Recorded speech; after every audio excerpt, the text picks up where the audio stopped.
ಹುಬ್ಬಳ್ಳಿ ನೇಹಾ ಹತ್ಯೆ ಪ್ರಕರಣಕ್ಕೆ ಈಗೊಂದು ಬಿಗ್ ಟ್ವಿಸ್ಟ್ ಸಿಕ್ಕಿದೆ. ಒಂದಷ್ಟು ಮಾಹಿತಿಗಳು ಲಭ್ಯವಾಗ್ತಾ ಇದೆ. ಕೊಲೆಗೂ 5 ದಿನ ಮುನ್ನವೇ ಚಾಕುವನ್ನು ಖರೀದಿ ಮಾಡಿಟ್ಕೊಂಡಿದ್ದಂತೆ ಫಯಾಜ್.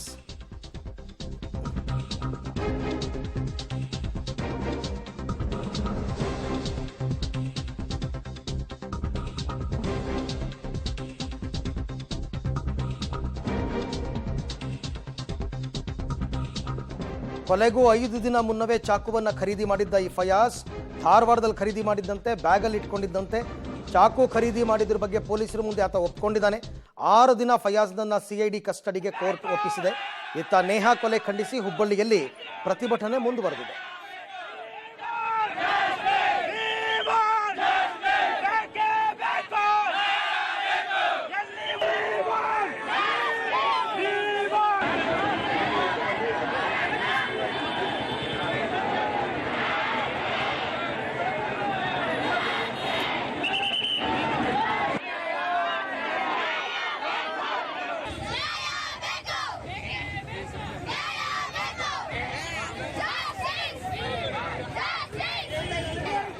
ಒಂದು ಕಡೆ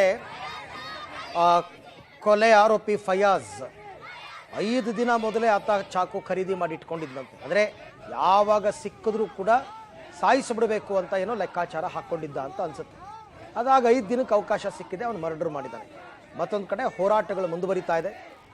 ನೇಹಾ ಕೊಲೆಗೆ ನ್ಯಾಯ ಸಿಗಬೇಕು, ಜಸ್ಟಿಸ್ ಫಾರ್ ನೇಹಾ ಅಂತ ಎಲ್ಲರೂ ಕೂಡ ಸಾಕಷ್ಟು ಹೋರಾಟಗಳನ್ನು ವಿದ್ಯಾರ್ಥಿಗಳು ಮಾಡ್ತಾ ಇದ್ದಾರೆ.